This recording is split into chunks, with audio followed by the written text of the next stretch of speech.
How's it going, guys? Akira here, and today I wanted to bring you guys an interesting topic that I thought about the other day, and I was like, wow, I never really gave too much thought on it, and is why I don't collect for Sega Genesis, or at least like you know consistently. I have like a few games on the Sega Genesis. I have like about, I want to say, three or four games, like physically, the physical actual Genesis cartridge. Even though I've played, way more Genesis games, than the ones I own. And you can be like, oh, but how is that possible? Well, Sega does a good job at re-releasing collections and keeping a lot of their Genesis games, or at least the more common ones, on modern platforms. So that's always been a good way for me to play and experience Genesis games. They're not having to collect the actual cartridges that came back during the Genesis life. Because when it comes to that era, and usually cartridge consoles, they fall into this effect that they're more expensive than when it comes down to CD based console. Obviously, every console has their games that are like, hundreds and hundreds of dollars due to whatever reason. But then, there are consoles that, let's say, the vast majority of like 80% of the games are super cheap. And then I would say that falls under the category of the disc based console. So stuff like PS1, PS2, PS3, PS4, OG Xbox, Xbox 360, the new Xbox, um, Wii U. There are obviously some outliers, right? Like Dreamcast, Sega Saturn, and GameCube, that those consoles, due to them not selling well and their games not selling well, there's less of them out in the wild. So obviously they drive the prices drive up, even though those are disc based console. And other stuff like the Neo Geo CD and the Atari Jaguar CD, they fall in that same category, since they're not, they didn't sell well and they're not common, like, let's say, PS2 games or like Wii games, right? So that leads into cartridge based consoles. A lot of them, even the ones that sell well, they just go up in price. I think it's because the average Joe, right? Not like the nerds like you and me that know about this stuff. I'm talking about your average, Joe that, like, probably, like, you know, only buys like Madden and Call of Duty every year on a yearly basis, and then sometimes buys the occasional like GTA or Red Dead. Like that average Joe, they see, oh, CDs still modern, right? Or discs rather, CDs, DVDs, Blu-rays, whatever. Discs still somewhat modern, even though they, in their mind, they could be like picturing a PS2 or a PS3 or 360. But then they picture cartridges like, oh, that's like old school, like super old school, like, you know, N64 or Genesis or Super Nintendo or like Atari. Like, that's what they go, right, in their mind. So in their mind, and unfortunately, a lot of people who work in stores, or just store owners by themselves, retailers, because there are a lot of people who get into the business without knowing jack, and that's unfortunate, because that kind of ruins it. They just see cartridge based console, and then they just think, since it's retro, and right now, retro is like crazy, boom, it must be expensive, even though it could literally be like a Madden game for like the Genesis, or just a random example. Obviously, I'm sure that example doesn't apply, but there's a thing that comes up the top of my head. That's where you see stuff like, and even common games on like Super Nintendo or N64, they're creeping up in price, and you would think, wow, makes you think that, if this was just because it's cartridge, the price goes high. And I mean, proof is in the pudding. Ocarina of Time and Super Mario 64 are some of the best selling games on Nintendo 64. And Ocarina of Time is like reaching, like, I believe it's already past $50, even just the cartridge alone. If you just want a cartridge, I believe it's like $50 ish. I've seen it creeped up there. Mario 64 is around that range too, like $40 to $50. And it's like, wow, and these are like some of the best selling games on the N64. So make you think, how much more are, like, the lesser, and the games that are that sold less, and there's less out of them in the wild. But yeah, regardless, that's a reason why I don't collect for cartridge based consoles, and the Genesis falls in that category.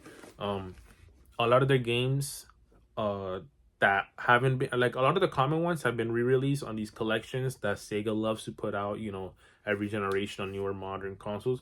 But like the good ones, like the hidden gem ones that unfortunately maybe due to licensing reasons or whatnot, or maybe the company that developed them aren't around anymore, so there's no way of them to like re-releasing them on modern platform. They're gone and they're stuck on Genesis. Those games have skyrocketed in price. So yeah, it is what it is.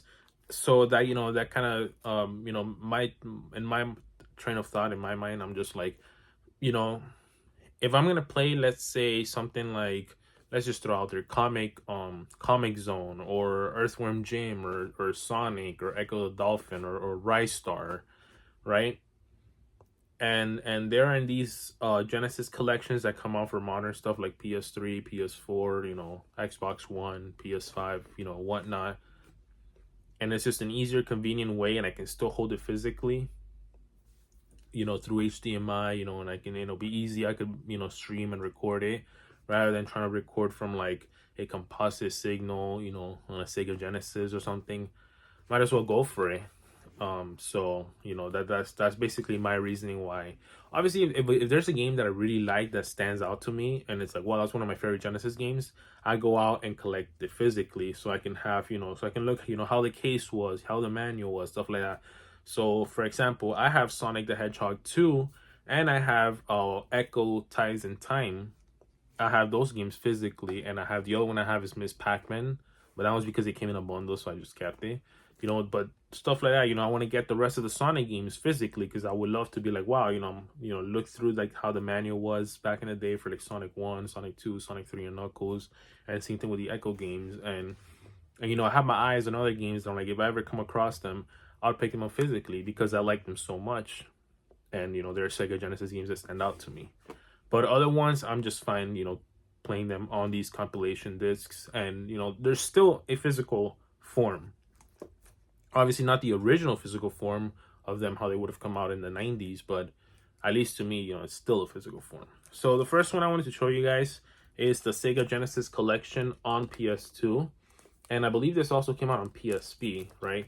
So in this one specifically, it comes with 28 games, right? And then you can unlock some like arcade stuff. So, you got your typical Golden Axe, Echo the Dolphin, Rise Star, Comic Zone, Columns, Sonic the Hedgehog. I believe it has Sonic 1, 2, and 3. Alex Kidd, Flicky, Kid Chameleon, Fantasy Star.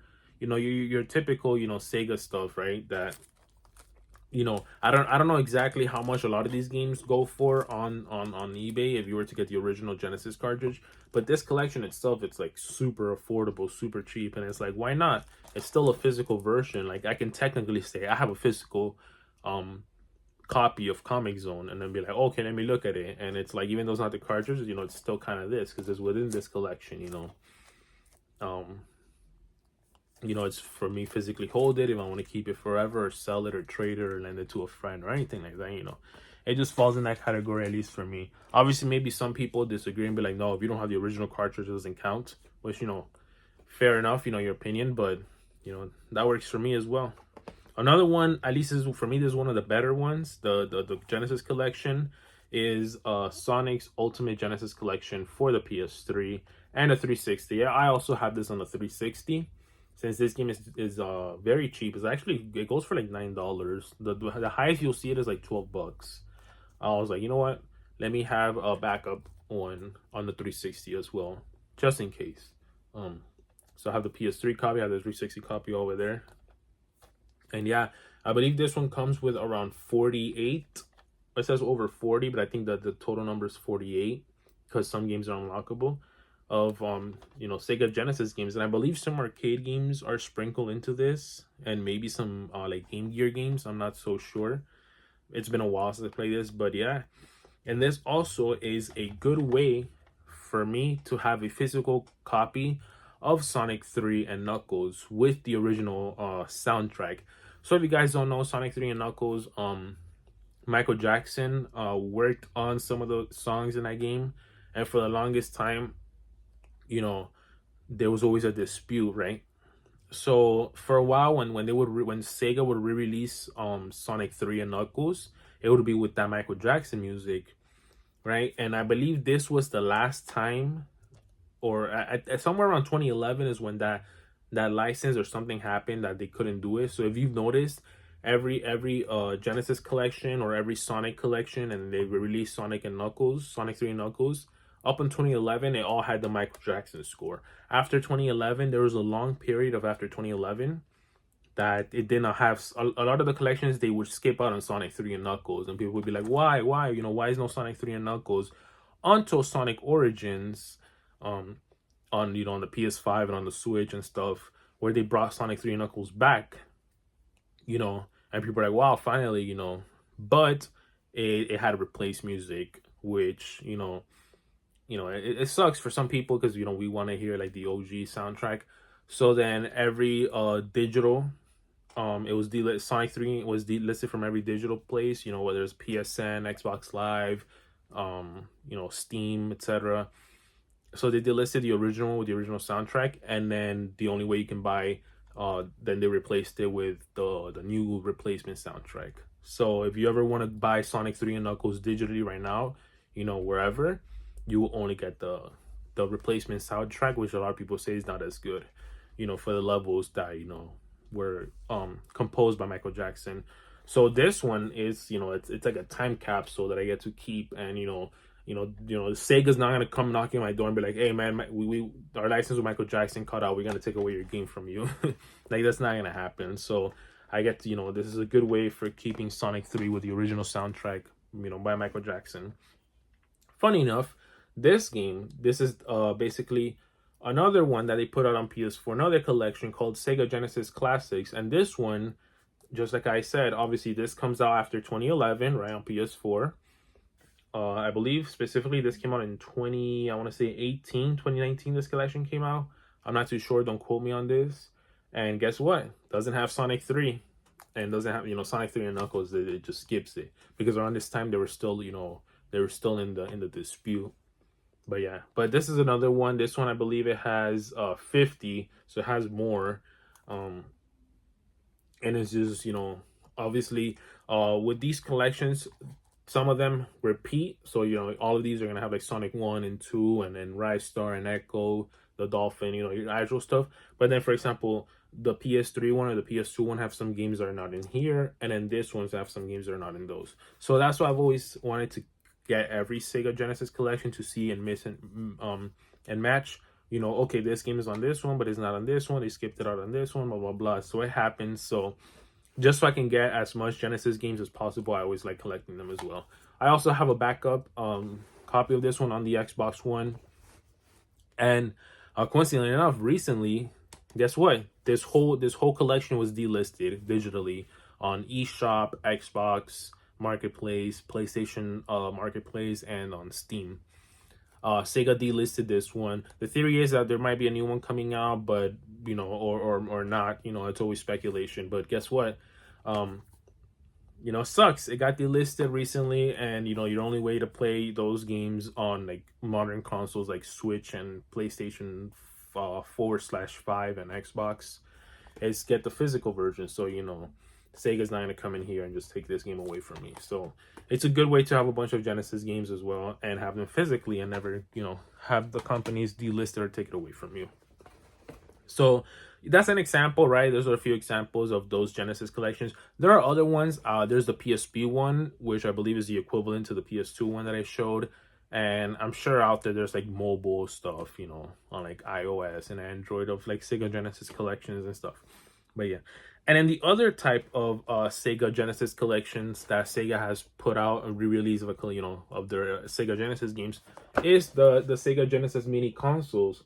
So this is another physical way for me to enjoy and play Sega Genesis games. And obviously here we have over 40 classic games, and and specifically in this collection, as you see, right, they have two unreleased games that they finally finished and released, kind of like with Star Fox 2 on the Super Nintendo Mini. So yeah, so it's another great way for me to play stuff like Castlevania Bloodlines, which I've never played before. and whether the original copy is expensive or on eBay or not, it doesn't matter to me anymore because I already have a physical way of playing this. Because technically, this is a physical stuff. No internet connections required. They're not gonna delist the games from this. So to me, it's a physical form that they're not gonna take away from me. Fan Beyond Oasis, I've never played that game. I heard it's like a really good RPG, and I'm really into JRPGs or RPGs in general. So I have a feeling I'm gonna enjoy that game. Stuff that I never heard before, I've never played, I get to enjoy on this as well. So it's another form, kind of like the Genesis collection games on that I've shown on disc on PlayStation and Xbox and stuff. So yeah, so this is one way. And then last but not least, one of my recent pickups that I got is the Sega Genesis Mini 2. Now this one has even more games that are not on this one. And on top of that, it has Sega CD games, which that's another platform I haven't dabbled in. Obviously, I'm familiar with it. I'm familiar with all Sega stuff. It's just stuff I haven't dove into because I'm like, you know what? A lot of this is either really expensive or is it's not affordable or it's not easy to get into, and I don't want to get in the hassle. And it's just me. It's just a preference thing of me where I'm like, let me not bother with it because it's due to financial reasons or just accessibility. But I was like, these are games that I'm willing to try, so good thing enough, there's a physical way of playing some, not all, but some Sega CD games and stuff in here. And yeah, and it's a good way. And like I said, there's a physical, you keep it, you hold it in your hands, they're not gonna delist it or take it away or anything. So yeah, and I get to dabble into some CD stuff like Night Trap. I know that game is it's memed on all the time, but I just get to try. At least I get to live my life experiencing these stuff. Golden Axe 2 on Genesis, Hellfire, never played those games. Outrun, Phantasy Star 2, the Shining Force games, Splatterhouse, Streets of Rage 3, Super Hang-On, stuff like that I'm excited to try out that I've never tried out on the Sega Genesis. But yeah, that is all. That is my explanations, my reasoning why I don't collect for Sega Genesis, like the physical cartridge. I don't collect for Sega Genesis, and instead I opt out for these physical re-releases collections of the Sega Genesis game. To me, it's good enough. It's still physical. That's all that matters to me. And a lot of these games look very good on modern television, on modern consoles, through HDMI, like PS3 and PS4 and the mini consoles. And yeah, I will, if you guys like, I will make one like this for stuff like Super Nintendo and NES and N64, because a lot of the reasonings are same to this one. Obviously, since those consoles are, they each have their own unique circumstances, I'll address those in those videos. So if you guys would like for me to make one on other Nintendo cartridge consoles, please let me know down below. But yeah, other than that, if you guys like my video, please give it a like, comment, let me know what you guys think, share, and if you feel like I deserve it, please subscribe to my channel, as this will help me reach 1,000 subscribers. That is the goal for the channel that I have. But yeah, other than that, thank you guys for watching. Peace out.